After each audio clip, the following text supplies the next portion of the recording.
창세기 12장 1절로 3절 말씀.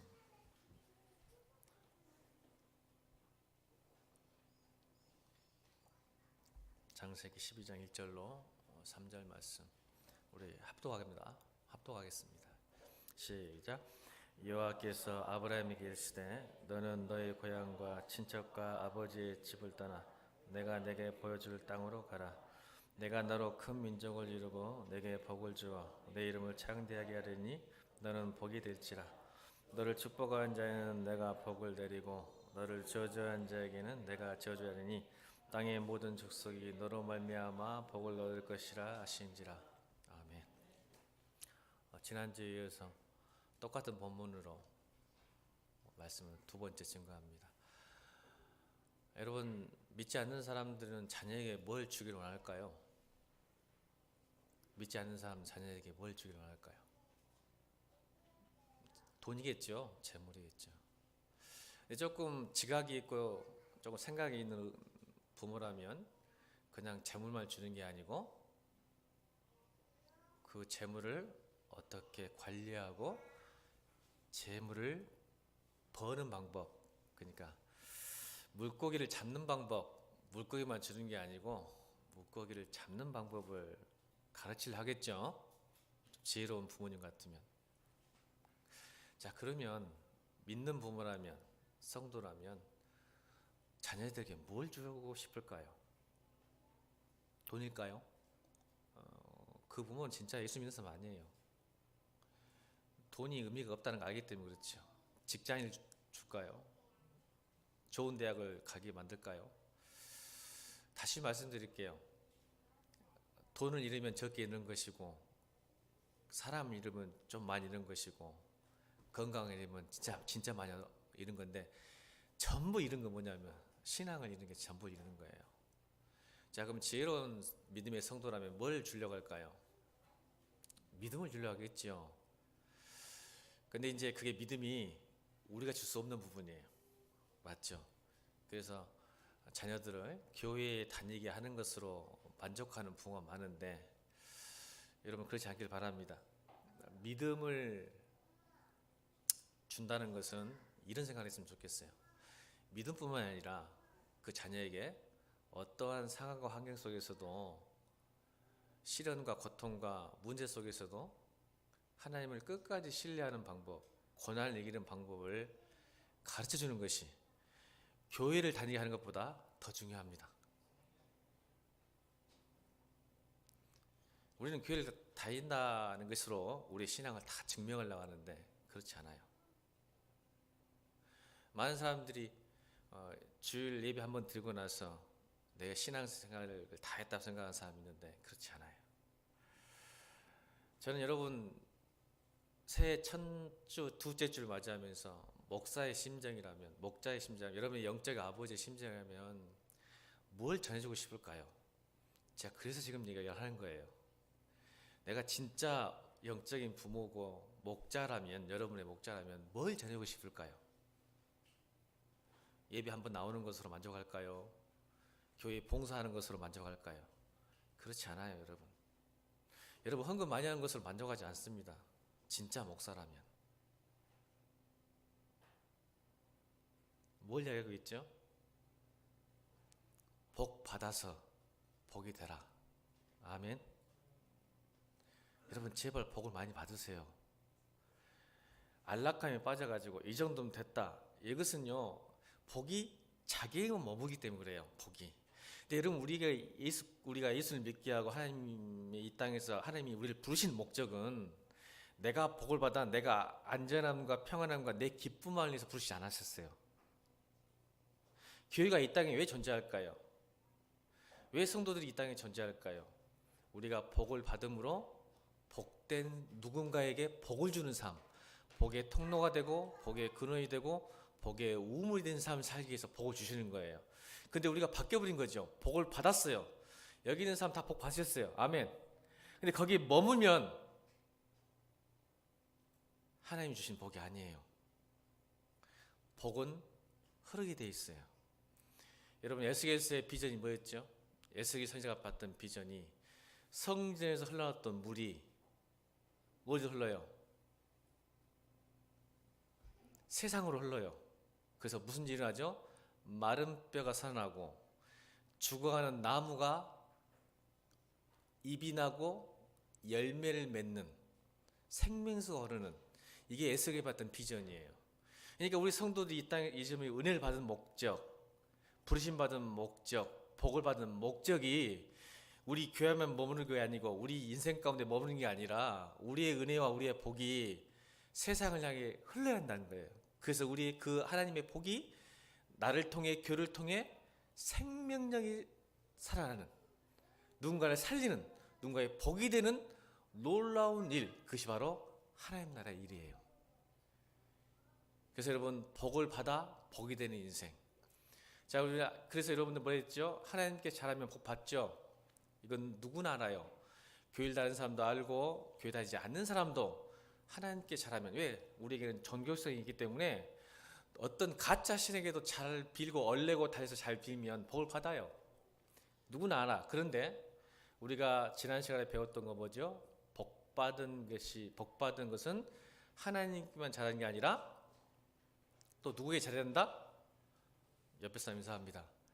당신 말이야, 나에게 잘해야 복받아. 기억나십니까? 여러분, 하나님께만 잘해가지고 복받는 것은 여러분이나 안 믿는 사람이나 다 안다니까요.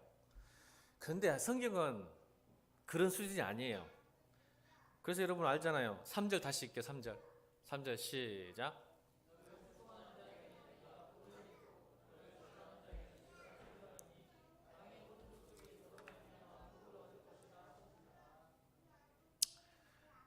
너를 축복한 자에게 내가 복을 주겠다는 거예요. 그러니까 여러분, 지금 하나님께 잘하는 것이 아니라 오늘 이 교회 공동체 안에 있는 사람들에게 잘하면 내가 너에게 복을 주겠다는 거예요. 아멘.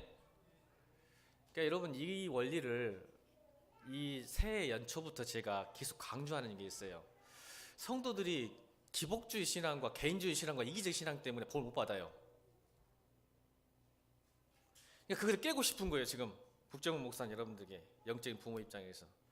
여러분, 지금까지 하나님께 잘하셔서 복 받았는데 여러분, 그 상황을 뛰어넘으려면 따라합시다. 넘어야 비로소 보이는 것. 이걸 크리티컬 포인트라고 그래요. 임계점, 한계점을 뛰어넘어야 됩니다. 여러분, 아인슈타인이 했죠. 아인슈타인이 했던 말이 있죠. 똑같은 방식과 똑같은 생각과 똑같은 행동으로 다른 결과를 기대하는 것은 미친 짓이다. 자, 2019년도 여러분, 2018년도 똑같은 신앙생활, 똑같은 방법으로 기도하고 똑같은 방법으로 헌신하고 똑같은 방법으로 예배하고 똑같은 방법으로 믿음 생활하면 2019년도 하나님이 복을 주실까요? 한번 생각을 해보세요. 논리적으로. 여러분, 이성적이잖아. 똑같은 방식과 똑같은 방법으로 여러분 살아가면, 믿음 생활하면 하나님이 2019년 더 줄까요? 복을 더 여러분에게 줄까요? 여러분, 크리티컬 포인트, 임계점을 넘으셔야 돼요. 넘으셔야 비로소 보이는 게 있어요. 여러분, 운동할 때 러너 하이라는 게 있어요. 러너스 하이. 운동을 좋아하는 사람은 이것 때문에 중독이 걸려요. 여러분, 사람은요, 운동을 하면 이 젖살이 쌓여서 피로감이 옵니다. 운동을 심하게 하면 이 안에 몸에 젖살이 쌓여서 운동신경도 떨어지고 피곤해서 운동을 더 못하게 해요. 그렇죠? 그런데 그 한계점을, 운동의 한계점을 뛰어넘는 순간 무슨 일이 일어나면 그것이 이제 한계점이에요. 그 뛰어넘는 순간 러너스 하이라는 몸속에서요, 그 젖살을 급속히 분해하며 쾌락이 나오는, 행복하게 하는 호르몬이 분비됩니다. 유지하기 위해서. 그것이 바로 러너스 하이예요. 그러니까 이제 그만 뛰어야 되겠다, 그만해야 되겠다 하는 순간 더 뛰면, 여러분 자전거를 타도 그래요. 자전거를 한 30분 타면요, 몸에 젖살이 쌓여가지고 더 이상 못 해요. 막 허리도 아프고 엉덩이도 아프고 막 허벅지도 아파서 그만 쉬고 싶을 때, 그때 쉬지 않고 페달을 밟으면 놀라운 일이 일어나요. 여러분 운동을 한 사람은 이게 무슨 뜻인지 알아요. 그 30분이나 개인차가 있지만 30분이 딱 지나고는 저 같은 경우는 30분이에요. 작년에 제가 자전거 한번 못 탔어요. 올해는 꼭 타보려고 하는데 30분 지나면 그때 순간 이제 쉬어야 되겠다. 근데 그 쉬지 않고 더 밟으면요 몸에서 호르몬이 나와서 이걸 보고 이제 뭐냐면 상승감이 올라와요. 그래서 갑자기 몸이요. 그러니까 이게 이제 무슨 효과냐 하면 여러분 그 어떤 마약의 효과 호르몬이 나와가지고 빡 갑니다. 그때부터는 막 날아갈 것 같아요. 몸이 피곤하지 않아요. 몸에서 호르몬이 나오는 거예요. 저는 여러분 2019년도가 여러분의 임계점이 되길 바랍니다. 여러분 20년 30년 지나서 똑같은 신앙생활 하고 있으면 그 수준이에요. 그 임계점을 뛰어넘어야 비로소 보이는 복이 있어요. 멈추지 마세요.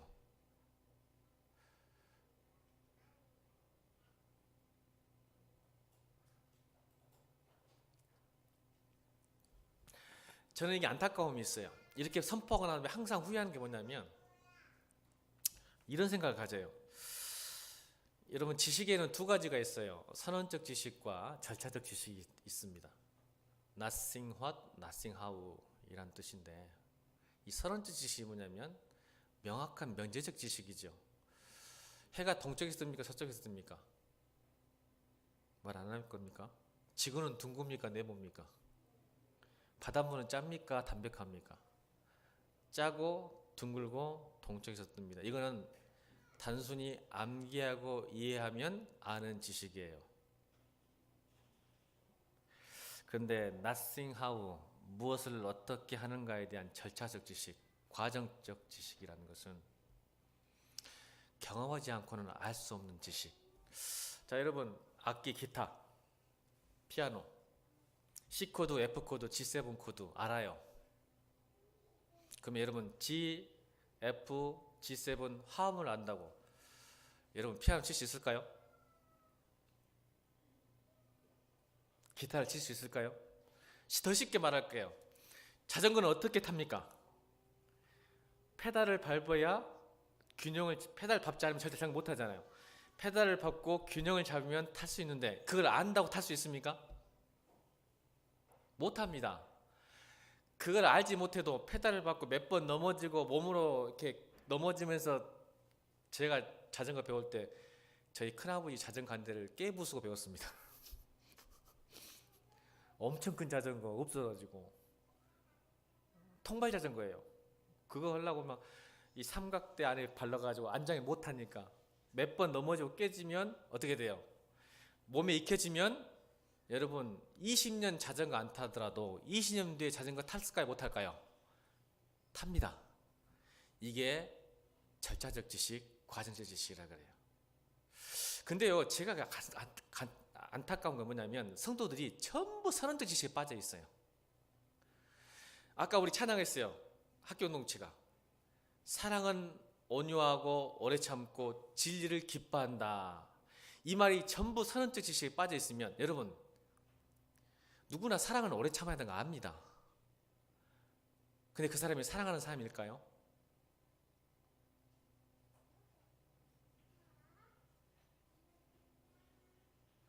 여러분 이 절차적 사랑을 해봐야 됩니다.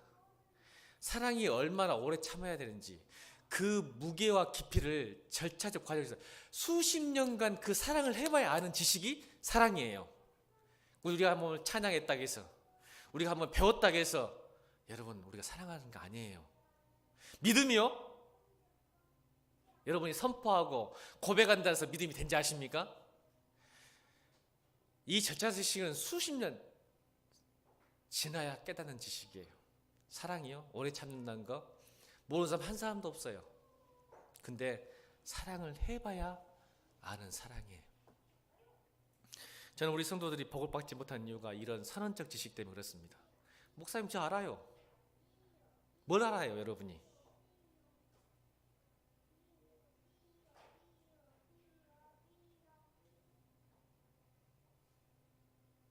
사랑은 온유한 것입니다. 오래 참은 것입니다.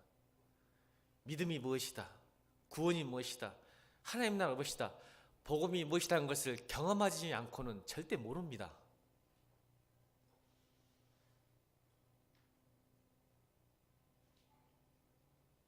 자기는 안다고 착각에 빠지는 거예요. 그래서 우리가 복을 못 받는 거예요. 우리 안에 경고함과 창담이 없는 거예요. 이런 책 몇 권 읽었다고 해서 아는 지식이 아니라니까. 하나님 안다는 것은.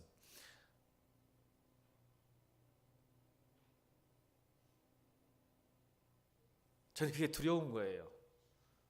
그래서요, 특히나 이 절차적 지식의 실천이 없는 선포적 지식으로만 하는 이런 자랑과 선포는 무슨 일이 나냐면 성도들과 목사들이 옳은 소리만 하는 재수 없는 사람이 되는 거예요.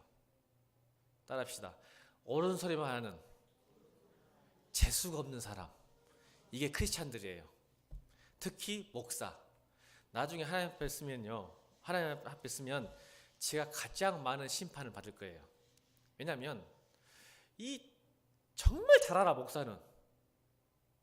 그래서 선포적 지식을 막 외치고 자랑하고 아마 뒤지게 혼날 거예요. 제가 여러분들보다 하나님 앞에서 예수님 앞에 쓰면 제가. 여러분 다행이죠? 여러분 말씀을요 선포적인 명제적인 지식이 아니라 절차적 지식으로 살아보면 내가 얼마나 부패 있는지 내가 얼마나 뻔한 수준인지를 깨닫게 됩니다. 내가 여러분이 얼마나 큰 죄인인지 알게 되는 거예요. 살아가 보면 순종하게 살아보면. 근데 말만 하면 자기가 얼마나 부패하고 얼마나 뻔한 수준인지를 몰라요. 말만 하면 내가 말한 것이 내 수준인지 알아요. 그러니까 목사가 설교의 수준이 내 수준인지 안다니까요. 그게 살아내지도 못하면서 설교 잘하면 자기가 정말 신앙생활 좋은 줄 알아. 누가? 목사가. 그래서 여러분 성경에 그랬죠. 너희들 선생들이라 생각하지 마라. 내가 말한 수준이 내 수준인지 알아요. 여러분 큰 교회 다니면 자기 그 큰 교회 다닌다고 자기 수준인지 알아요. 그래요 안 그래요? 목사님하고 친하면 목사님 수준이 내 수준인지 알아요.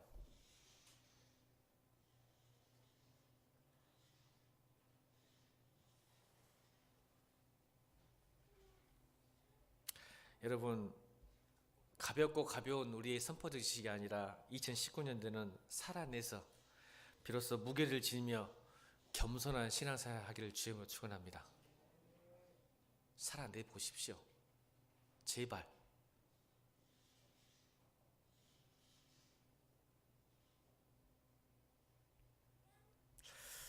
여러분 인간은 자유로울수록 행복하다고 믿죠? 진리가 너희를 자유케 하지라.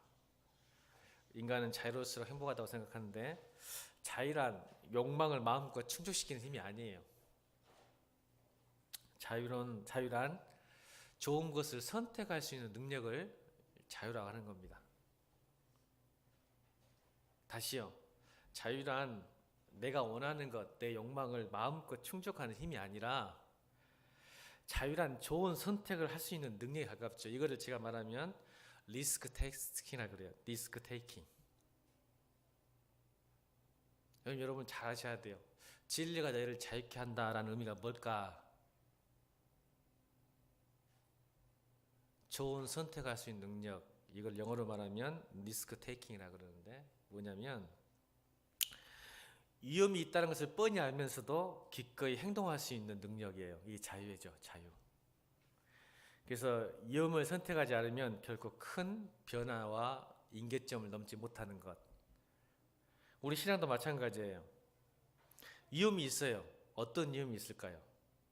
제가 오늘 그걸 설명하려고 그래요. 그래서 오늘 창세기 12장 1절과 3절을 다시 읽은 거예요. 근데 사실은 12장 1절 한 본문 1절 하나 설명하려고 지금 이렇게 길게 써놓은 이야기 하는 거예요. 1절 설명하려고. 아브라함은 리스크 테이킹 한 사람이에요. 그게 복의 근원이 시작점이에요. 위험한지 알았지만 그 위험을 감수하고 순종했던 거죠. 여러분, 많은 신앙인들이 도박과 이 리스크 테이킹을 오해해요. 여러분, 기도하고 예배드리면 여러분 하나님이 다 복 줄 줄 알죠? 이게 도박이라 그래요.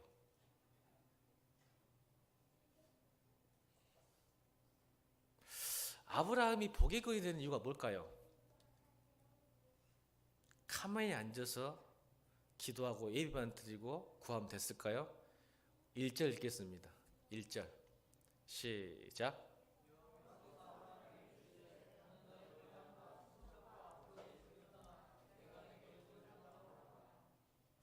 여기서 아브라함의 리스크 테이킹이 뭘까요? 오늘 설교 제목이잖아요.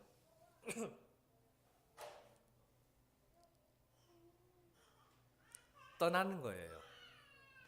여러분, 이 본문을 쉽게 생각하지 마세요. 왜냐하면 이 아브라함 때는요, 청동기 시대예요. 여러분, 당군왕금이 고조선을 만들었을 때 주전 몇 년도였을까요? 우리 역사 시간에 이래. 고조선이 언제 생겨났어? 공부 더럽게 못하네. 하민이는? 그래? 엄마한테 물어볼까? 역사학과인데 모를 것 같아. 주전? 예? 이야, 역시 역사학과 출신이냐. 2333년입니다. 아, 다이한테 물어볼 걸. 2333년인데 아브라함 시대가 주전 2100년이니까 당군왕금과 200년 차밖에 안 나는 아주 먼 나라 이야기예요. 먼 이야기. 청동기 시대. 아브라함이 200년 차밖에, 고조선과 200년 차밖에 안 나요. 아브라함 시대. 그때 시대 어떤 시대일까요? 여러분, 고향 땅을 떠난다는 것은요, 곧 죽음이에요. 죽음. 그때는 경찰이 없고 치안이 없었어요. 가족이 지켜줘야 돼요. 그래서 애들 많이 낳아야 돼. 애 낳는 것이 돈이고 기업이고 능력이야. 그때는 무조건 많이 나서 족장시대잖아. 족장시대. 자기 친척끼리 모여 살아야 다른 이 씨가 국시를 못 쳐들어와. 국시가 많아야지. 김씨가 우리 김씨, 김인점 권사님, 김씨가 국시를 쳐들어와야. 국시가 적잖아. 김씨는 많고. 그럼 죽는 거야. 국시는. 김씨가 쳐들어와서 국시를 없애버리거든. 그러니까 무조건 얘를 많이 낳아야 돼. 근데 거기를 떠나래. 여러분, 불가능한. 지금처럼 여러분 택배이사, 무슨 포장이사 함께 가는 게 아니에요. 쉬운 여러분, 이 일자를 이렇게 쉽게 생각하면 안 돼. 떠날 수도 있지 뭐. 안 된다니까. 죽음이라니까. 여러분, 시족 전체가 움직이는 게 아니라 뭐예요? 아브라함 혼자 따라가는 거. 이거 말이에요. 지금 1절이 시족 전체가 따라가는 게 아니고 가족 전체가 따라가는 게 아니라 누구만 따라가는 거예요? 아브라함만 따라가는 거예요. 더 힘들죠. 내 모든 것을, 나의 안락함과 안전함과 나의 익숙함을 완전히 떠나야 되는 것. 이게 리스크 테이킹이었어요. 놀라운 것은 어디로 갈지 모르는 상태에서 더 위험하죠. 이게 성경은 히브리서 11장에 믿음으로 이야기합니다. 믿음이란 리스크 테이킹이에요. 그래서 뻔하게 위험할지 알면서, 내가 뻔하게 손해볼지 알면서 그 길을 걷는 것, 말씀에 순종하는 것, 이게 복의 근원의 시작입니다. 근데 우리는 그렇지 못하죠. 믿음은 하나님, 나에게 보여주세요. 나를 이해시켜 주세요. 그러면 제가 기쁨과 평안한 마음으로 순종할게요. 근데 하나님은 잘 안 보여주세요. 말씀 잘 안 해주세요. 저의 하나님은 그래요. 여러분은 모르겠지만 저의 하나님은, 나의 하나님, 국정원 목사 하나님은 한 번도 잘 안 보여주시더라고. 그러니까 그냥 가면 돼요. 저는 믿음이 보이는 길을 걷는 길이라고 생각하지 않습니다. 그래서 도박과 달라요. 도박은 아무런 노력하지 않고 그냥 기대하는 거예요. 기독교는 절대 도박의 종교가 아니에요.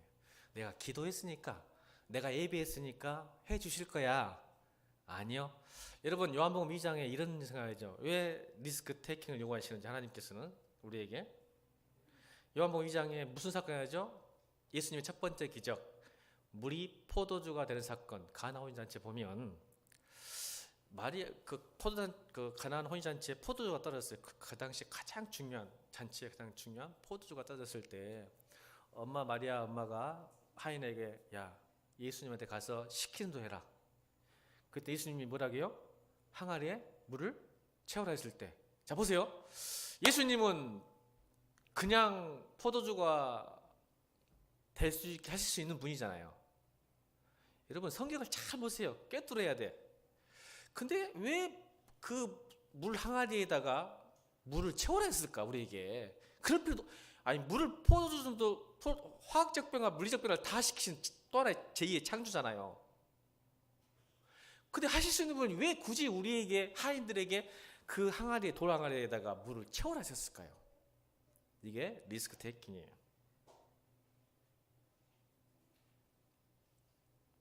이 말은 우리가 해야 될 일이 있다는 거예요. 그래서 많은 사람들이 혼인잔치 때 이 어떻게 이렇게 멋있고 맛있는 포도주가 이제 나올 수 있겠느냐고 기뻐하는데 성경 뭐라 하죠? 그 이루어진 과정을 물도온 하인만 알더라. 여러분 신앙의 질이 틀려요. 깊이가 틀려요. 무게가 틀려. 똑같이 신앙생활 하지만요. 이렇게 은혜스러운 예배, 이렇게 은혜로운 교회라고 느낀 사람 있겠지만 그렇게 은혜로운 교회, 은혜로운 예배가 되기 위해서 얼마나 많은 우리의 해야 될 일이 필요한가. 그걸 물도온 하인만 아는 거예요. 그럼 여러분 신앙의 질과 깊이가 무게가 달라지는 거예요. 종교를 소비하는 게 아니라 은혜를 창조해내는 거예요. 여러분 한국 교인들 지금 종교를 소비해요. 아세요? 여러분 마트 가면 내가 원하는 거 다 쏙쏙 빼가잖아. 그럼 교회도요 소비합니다. 내가 원하는 것만 쏙쏙 빼가요. 그런 삶의 질과 예배의 질과 신앙의 질과 그것을 만들어내고 세워가는 그의 신앙의 질은 그게 복이에요. 복. 이걸 종교 소비주의라 그래요. 저는 2019년도에 여러분이 종교를 신앙을 소비하지 않길 바랍니다. 여러분 우리의 은혜와 복을 창조해내는 주의 종들을 바랍니다.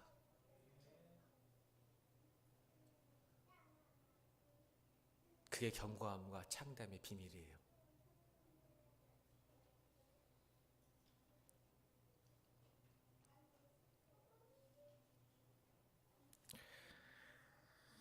여러분 또 하나 해볼까요? 부활에도 우리가 할 일이 필요합니다. 자 나사로 요한복음 11장에 나옵니다. 최대의 기적, 예수님의 기적 요한복음 11장에 나사로가 죽었을 때에 다 아실 거예요. 예수님은 죽은 나사로를 살리셨어요. 그만한 기적 어디 있겠어요? 물을 포도주 만든 것보다 더 큰 기적이잖아요. 근데 우리 그 주변에 있던 모든 사람들에게 뭐라 하셨죠?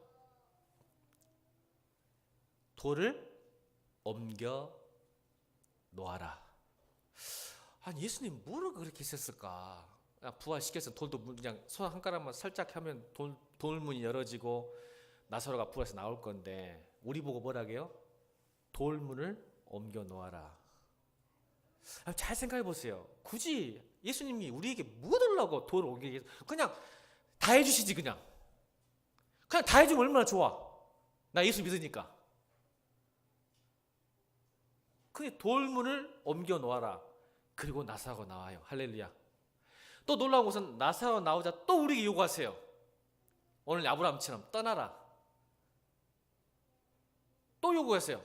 돌문을 옮겨놨는데 거기서 끝나지 않아. 나사로가 나와요. 뚜벅뚜벅 나올 때 뭘 요구하시죠? 나사로에게 풀어 놓아 다니게 하라. 저는 여러분의 신앙생활이 도박하지 않길 바랍니다. 이해할 수 없고 위험 요소가 많고 손해볼 것 같아도 여러분 말씀에 순종하면 반드시 복을 받습니다. 근데 우리는 왜 그걸 못하죠? 아까 말했잖아요. 임계점, 크리티컬 포인트. 힘들고 지치니까 여기서 쉬면 편하는데, 여러분 운동 외에 코치가 왜 필요하고 공부하는데 왜 선생님이 필요한 거 아시죠? 여러분 우리 청년들 작년에요 인문학 책 엄청 많이 읽었어요. 뭐 때문에 그럴까요? 제 자랑할까요? 저 때문에 그래요. 내가 자랑만 하면 인상들이 더러워져. 하여간 잘 보세요. 우리 청년들이 인문학 책을 지난 작년에 엄청 읽었어요. 이유가 뭐냐? 자기들 읽었다 생각하지만 결국 저 때문이에요.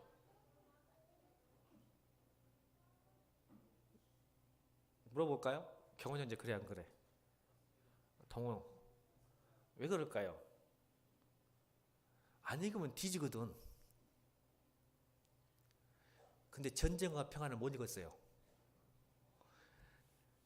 무릎 꿇고 사정해 보더라고. 목사님 이것만 못 읽겠습니다. 제가 그랬어요. 경호나 너는 평생 전쟁과 평화 못 읽는다.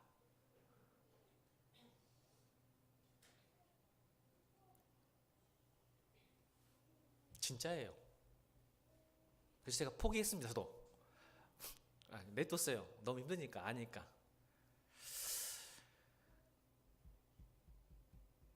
그 임계점을 넘어야 돼요. 신앙도 마찬가지예요. 책을 읽는다고 공부를 하든 운동을 하든 신앙도 함께 할 때, 그래서 여러분 교회가 왜 있죠? 함께 할 때 넘는 거예요. 목사님이 계시니까 그래도 좀 읽어보는 것이고, 목사님이 계시니까 좀 기도 좀 해보는 것이지, 혼자 하면 우리 부패, 아까 말했잖아요. 살아내려고 하면요 우리가 얼마나 부패하고 얼마나 뻔한 수인지 안다니까요. 그러니까 목사님이라도 있으니까 책을 읽고 성경을 읽고 말씀 읽는 기도한 줄 믿습니다. 그러지 않겠어요? 서로가 있으니까. 저도 그래요.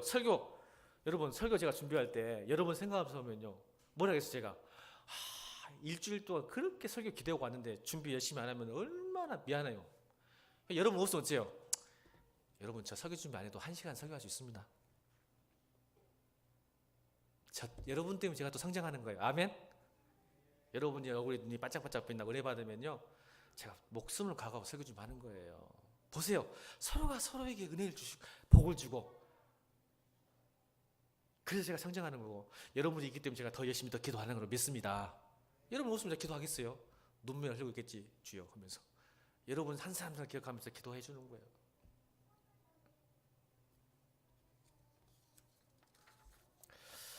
여러분이 그런데 우리가 선택을 잘못하면 문제가 생겨요. 자, 시편 106편 13절로 5절까지 읽겠습니다. 참 중요해요. 그래서 아까 선택할 수 있는 자유란 좋은 것을 선택할 수 있는 능력인데, 자, 이 리스크 테이킹을 잘못했던 우리 선배들 한번 봅시다. 선배들. 자, 시편 106편 13절 15절 시작.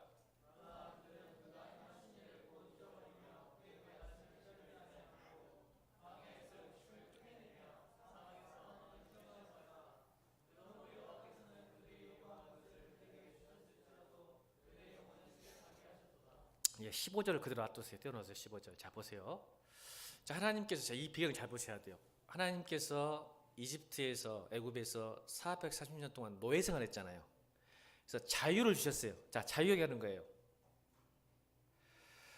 노예 생활에서 비로소 자유를 주어서 하나님이 그 자유롭게 사는 기업과 환경을 주셨을 때 그들이 자유가 어떻게 사용되었었어요?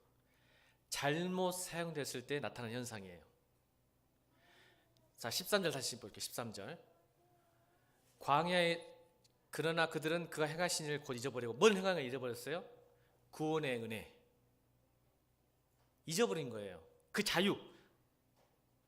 지금 이 배경 어디예요? 광야예요. 자유로운 삶. 노예 생활이 아니에요. 자유로운 삶을 샀을 때 구원받고 이후의 삶. 행한 일을 잊어버려요. 주님의 가르침을 기다리지 않고 자기가 마음대로 선택해 버린 거예요. 그래서 14절, 그래서 자유가 하나님을 향한 게 아니라 자신의 욕심을 크게 냅니다. 여러분, 자유가 우리가 얼마나 선택을 잘못하면 큰 문제인지 보여주는 거예요. 이미 선배들이 실수를 했어요. 욕심을 내어 사망에서 뭘 해요? 욕심이 하나님을 시험합니다. 할렐루야. 여러분 기억해야 돼요. 하나님이 복중과 암중과 보자. 하나님이 구원하셨잖아. 나 기도했잖아. 나 뭐 했잖아. 복을 주실 거야. 시험하기 시작합니다. 그들의 시험은 뭘까요? 욕심 뭐였을까요? 욕심이 뭐였어요? 그들의 욕심에 그들이 목표를 잊어버리니까 먹는 것부터 시작했어요. 먹는 것부터. 야, 어떻게 만나와 맥주하기 주셨죠? 성경은 그래요. 이빨에 낄 정도로 고기를 주셨다고 했어요. 많이 주셨다는 건데 그들이 뭘 생각하냐면 욕심을 내요. 거기에 만족하지 않고 어떤 욕심을 내냐면, 야, 이집트에서는 구원받기 이전의 삶, 이집트에서는 고기만 먹었간디 뭐요? 마늘, 부추, 생선, 오이, 수박, 파 이런 거 성경에 나와요. 그것이 기억나는 거야. 야, 만나와 며칠간 먹간디 이집트에 있을 때는 마늘도 먹었고 부추도 먹었고 생선도 먹었고 오이도 먹었고 수박도 먹었고 파도 먹었다. 욕심을 내기 시작. 하나님 그거 주라 그래요. 그랬더니 하나님께 15절로 그러므로 이겼으면 시작.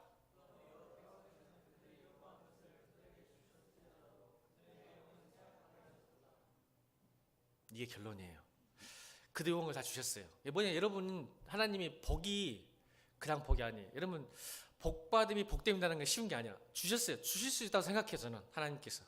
그래서 주셨는데 무슨 일이 났냐면요, 그들의 영혼은 이걸 멘탈 붕괴가 옵니다.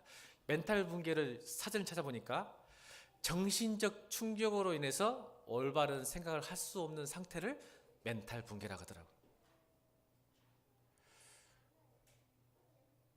여러분, 가짜 복에 속지 않길 바랍니다. 한국 교회가요, 이 가짜 복에 속아가지고 많은 걸 가졌는데 멘탈 붕괴가 많아요. 영혼이 쇠약해져가지고. 그래서 교회가 싸우고 분열하고 찢어지고 깨지고 하나 되지 못하고 많은 걸 받았어요. 하나님 앞에서.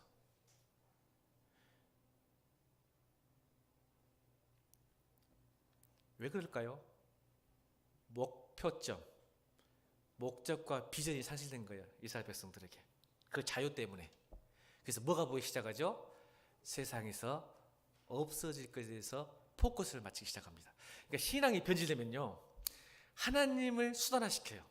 말씀을 합리화시켜서 자기 소원과 자기 욕망을 채우는 데 사용하기 시작합니다. 이게 변질이에요.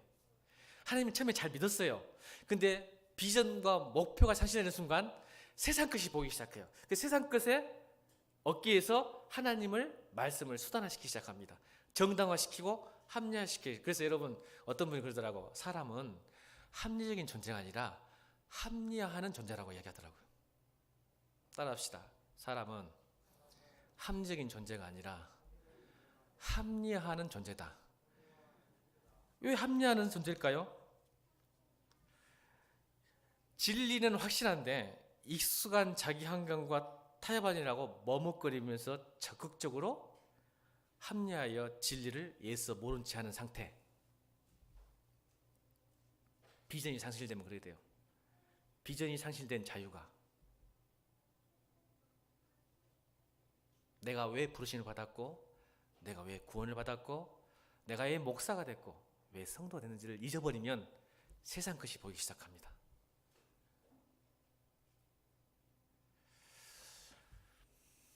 그래서 그들이 말하죠. 날마다 신성모독이에요. 십계명, 하나님의 이름을 경홀히 여기지 말라. 여러분, 날마다 하나님 이름 드러내지 않길 바랍니다.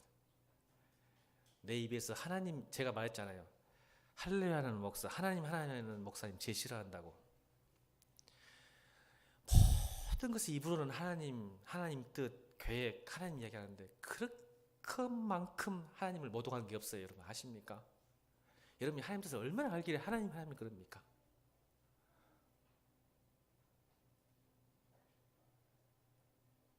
최고 최고의 모독이에요. 하나님, 제발 그러지 마세요.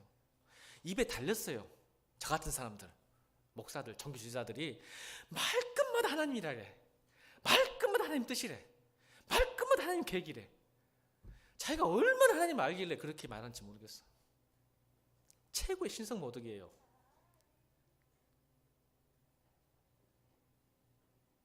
이제 겸손합시다. 우리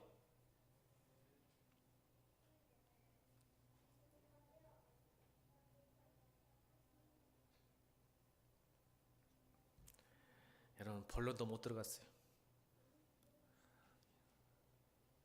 1절 하는데 이렇게 힘드네요.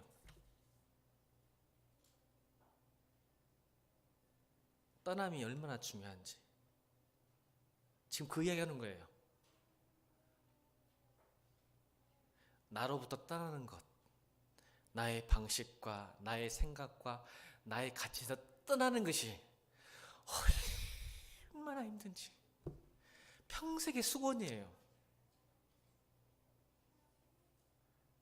저를 포함해서 나를 벗어난다는 게, 나를 떠난다는 게 얼마나 큰 리스크 테이킹인지, 나의 익숙함에서, 여러분 신앙생활도 자기 방법이 있어요. 방식이 있어요. 여러분 10년, 20년, 30년 믿으면 자기 방식으로 믿어요.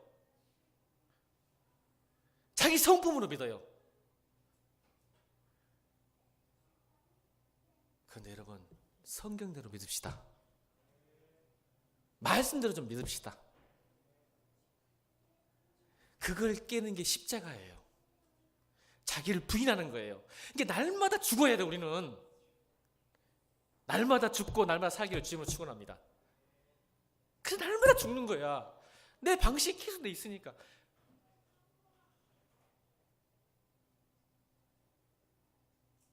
그래서 사도 바울이 나는 공고한 사람이다. 죄인 중에 예수다. 날마다 내가 싸운다. 내 속에는 성령의 법과 육신의 법에 맨날 싸운다. 아멘? 이게 바울이 했던 고백 아니에요. 이야, 난 날마다 싸운다. 너무 힘들다. 너무 괴롭다. 육신의 법과 성령의 날마다 싸운다. 나는 죽겠다. 나는 공고한 사람이다. 죄인 중에 계시다. 이거 나를 벗어나는 것이 떠남의 시작인데 그게 너무 어려워. 못 떠나니까 내가 복을 못 받는 거예요. 아멘.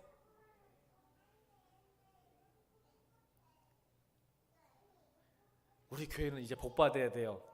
2019년도에 복 받읍시다. 제발. 그러면 어제의 내가 아니라 오늘의 내가 돼야 돼요. 신앙도. 아멘입니까? 내가 말했잖아요. 송구 영십회 때 2가지 지르라고, 잊어버리라고. 죄도 잊고 뭣도 잊고, 죄도 잊어버려야 되고 뭣도 잊으라고, 선도 잊으라고. 그게 맞다니까. 과거에 2018년 동안 했던 모든 선함도 충성되면 다 잊어야 돼. 다시 새롭게 시작되길 주님을 축원합니다. 그러면 새로운 복이 임해요. 하나님 앞에. 그거 붙들면요, 오히려 그 선이 여러분 신앙을 붙들어 버려요. 하나님께 못 나가게 만들어요. 다 잊으셔야 됩니다. 아나 집사님, 식당 목사 열심히 하셨는데 다 잊으셔야 돼요. 다시 새롭게 합시다. 밥 맛있게 합시다. 방금 은하 집사님 그래요. 네가 해봐라. 그게 들려. 네가 해봐라. 밥도 안 하는 것이 얼마나 힘든데 네가 해봐라. 여러분, 아브라함은 금수저였을까요? 흙수저였을까요? 예전에 제가 다윗을 쪼갰잖아요. 오늘 아브라함 쪼갭니다. 제가. 아브라함도 흙수저입니다. 어떻게 하려 목사님? 여러분, 하나님 나라는 잘난 사람이 절대 문벌 좋은 사람이 없어요. 별로. 하나님께 쓰임받는 사람들은. 아브라함이 흙수저예요? 목사님 어떻게 해요? 이제 까발립니다. 제가 다윗도 죽였잖아요. 제가 다윗도 죽였는데 내가 아브라함 못 죽일 것 같아요? 자, 아브라함의 원래 이름은 뭘까요? 아브라함의 원래 이름, 어렸을 때 이름, 창세기 17장 이전의 이름, 아브람. 아브라함이 아니야. 아브람. 자, 아브람의 뜻은 뭘까? 아브라함은 다 알아. 열국의 열방의 아버지. 그러면 아브라함 뜻은 뭘까? 자, 들어보세요. 이게 내라고 하면 잘 못하니까 네 아버지는 고귀하다. 세상에 어떤 아버지가 이런 이름을 지어서 자책한대. 유대국 집사님이 류하민에게 네가 존귀한 게 아니고 내가 존귀하다고 이름을 지어주는 거야. 아니 콩가루 집안이요. 다시요. 아브라함의 이름은 이게 데라. 아브라함의 아버지 이름이 데라야. 데라가 존귀하다 이 뜻이요. 어떤 자식한테 이런 이름을 대주냐? 자, 다 기억나지? 아버지가 어떻게 돼 있어? 자식을 이야기했잖아. 또 이야기해야 돼? 시간 없으니까 넘어가. 아브라함 흑수제야. 아브라함을 뭐라 그러냐면 내가 존귀하다라고 이름을 지어줬네. 여러분 같으면 안 그랬지? 네 스스로가 존귀하다. 그래서 하나님 이름을 바꾼 거야. 아브라함으로. 네가 존귀하다. 아멘. 이게 복음이라고 믿습니다. 다윗도 그래서 그렇게 된 거예요. 기름 부은 거예요. 자, 여러분 그럴 시간이 없으니까 하여간 흑수제고, 또 하나는 뭐냐면 환경이요. 얼마나 안 좋은 환경에 살았냐면 우루에 살았어요. 우루. 자, 떠나기 전에 삶은 우루. 자, 여호수아 24장 2절. 나중에 아브라함을 여호수아가 정의를 내립니다. 어떤 집안이었는지. 흑수저 집안인지 금수저 집안인지. 자, 24장 2절 시작.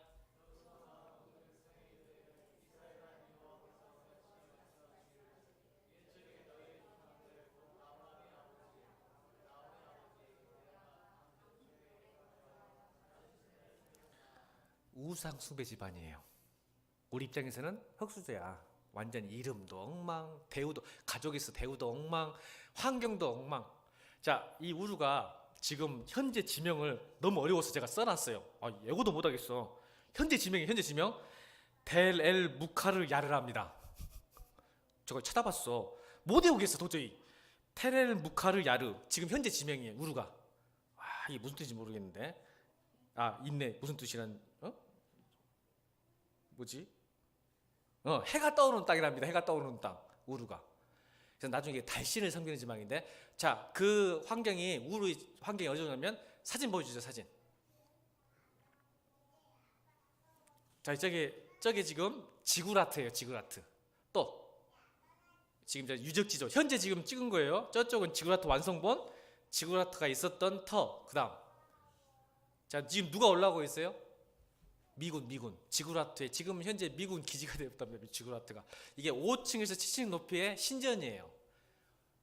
근데 골목마다 이 지구라트가 엄청 많은 지역이 우루 지역입니다. 그러니까 아버지도 우상을 조각해가지고 먹고 살았어요. 그런 지역에서 태어난 아브라함이 복의 근원, 믿음의 조상, 복의 통로, 복의 우물이 됩니다. 왜요? 떠남으로 인해서 저 우루를.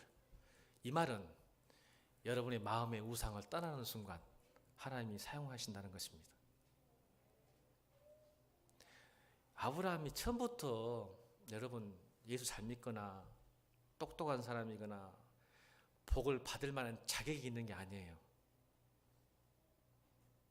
저런 지역에 살아봤자 뭘 했겠어요? 어렸을 때 먹고 놀았어요? 우상하고 놀았겠죠. 우상 숭배하면서 또 아버지한테 인정도 못 받으면서. 그런데 하나님이 찾아오셨어요. 아브라함이 찾은 게 아니라 우리와 똑같아. 여러분이 하나님 찾으셨어요? 아니요. 저는 그래요. 하나님께서 저를 찾아오셨어요. 찾아오셔서 떠나라. 그럼 내게 복의 근원이 되게 해주겠다. 믿음의 조상이 되게 해주겠다. 말씀하셨어요. 근데 아브라함은 뭘 했어요? 리스크 테이킹을 잘한 거예요. 떠난 거예요. 그래서 히브리서 11장 8절 읽겠습니다. 히브리서 11장 8절 시작.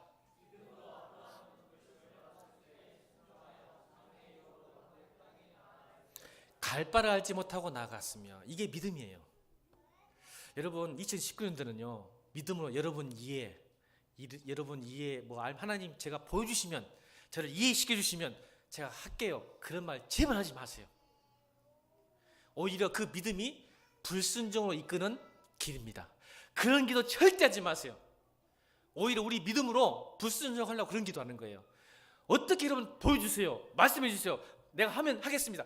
이건 불순종이에요. 내가 위험하고 넘어질 것 같고 깨질 것 같지만 말씀에 의지하여 나갑니다. 베드로 말씀에 의지하여 배 오른편에 금을 세웠어요. 아멘. 이게 믿음의 정의예요. 제발 뭔가 확실한 거 잡으려고 하지 마. 안 보이죠, 하나님은. 떠나세요, 제발. 그런 거에서 익숙함과 편안함. 여러분, 편안하려고 그런 거 보여줘야 안심이 되니까. 내가 뭔가 행동을 하면 안심이 돼야지. 보여줘야 될 거 아니야. 그게 믿음이에요? 아니요, 불순종이야. 하기 싫으니까 보여주라는 거예요. 맞아, 안 맞아? 순종하기 싫으니까 보여주라는 거 아니에요.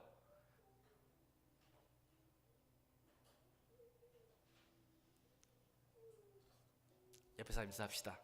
당신도 아브라함처럼 복의 근원이 되실 겁니다. 하나님의 말씀을 품으면 인생이 변합니다. 하나님의 말씀을 믿고 순종하면 인생이 변합니다. 떠나세요, 제발. 여러분 방식과 패턴과 습관과 생각에서 가치관에서 떠나세요. 2018년도까지 해왔던 모든 것 다 떠나기를 주임으로 축원합니다. 그래서 여러분 떠납니다. 복을 찾지 말고 복의 근원이 되십시오. 아멘. 복 찾으러 다니지 말라니까요. 제발 복의 근원이 되세요. 그냥 그럴 수 있습니다. 우리는. 다시요. 복을 찾지 말고 복의 근원이 되자. 나를 떠나지 못하면 복을 받을 수 없다. 내 방식과 생각을 떠나지 못하면 복이 될 수도 없다. 변하기 원한다면 오늘 나를 떠나자. 말씀 몇 구절 읽고 마치려고 합니다. 여러분이 떠나야 될 것이 있을 거라고 생각합니다. 총 4구절을 볼 텐데 성경은 이 4구절을 보고 여러분이 오늘 말씀의 결론이에요. 4구절 읽을 텐데 그 4구절에서 여러분이 떠나야 할 것이 발견되기를 주님을 축원합니다. 그리고 결론 맺습니다. 말씀 끝났어요. 4구절 읽습니다. 잘 읽고 내가 떠나야 할 것이 무엇인가를 발견되어서 복받은 인생, 복된 인생 되기를 다시 한번 주님으로 축원합니다. 읽겠습니다. 히브리서 12장 1절 시작.